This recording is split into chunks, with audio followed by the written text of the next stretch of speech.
cuando tú tomas un alimento y esperas unas cuantas horas para que se desintegre y vaya al intestino y que salga.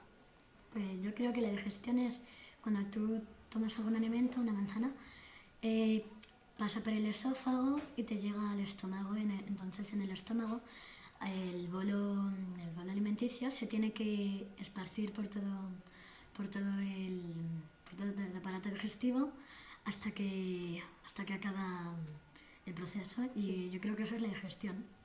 Sí, cuando se deshacen los alimentos y llegan a nuestro cuerpo. Los nutrientes de un alimento Son los que nos pueden ayudar a crecer, por ejemplo, sí que se llevan al cuerpo para que nos ayuden. alimentarnos. Bien, y todo eso. Los alimentos que te proporcionan energía y que son buenos para tu cuerpo, para que sigas funcionando. Sí. Los nutrientes son la parte de la comida que nosotros utilizamos para poder hacer nuestras acciones, las partes que necesitamos para sobrevivir. Hay otra. Cuando tú tienes cáncer o cuando te da un sustaco que te desmayas y dicen, te ha dado un ataque de miocardio.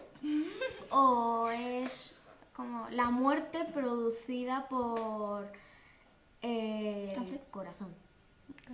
Creo que es cuando se te para el miocardio y te quedas en coma. Sí, yo creo que es eso.